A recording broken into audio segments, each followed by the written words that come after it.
镜头来去新德县，新德县县政设计一搭工地17半暝啊，又搁放弃，出现一个2公尺宽的坑，这已经是8月份以来这个建案第3届崩塌。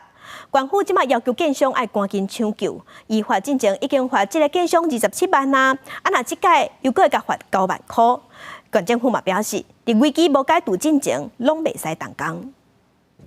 工地搁发生崩塌，建商赶紧抢修，防止范围搁扩大。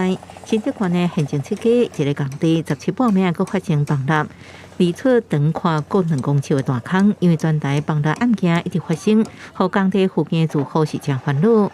我有跟处长跟科长拜托，让我用抢险计划把它做到水箱盖。那水箱盖完成，大概整个地下室就是稳定的。愿意提拨2000万的责任保证金，好，然后我们就放定存单在县政府这样。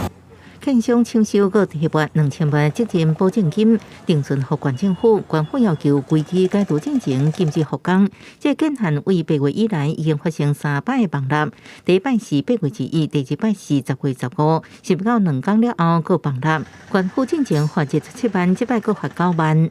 对于一事依法的状况来讲，我们还是会针对昨天的这个状况再次开罚了哈。那目前本来就是勒令停工的状态。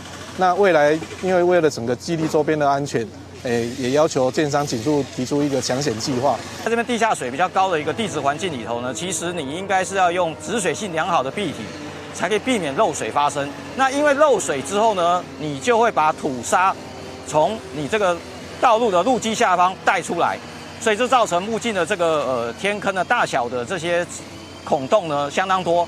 县府邀请土木技师到场勘查，土木技师认为3摆崩塌拢甲基地开发的工法有关系，因为这个工地是地下水位较悬的地质环境，应该要有止水良好的壁体。不过建商用的工法免有效止水，这个地质崩塌一直发生，一定要赶紧抽水，维持一定的水位，避免再前个扩大。记者综合报道。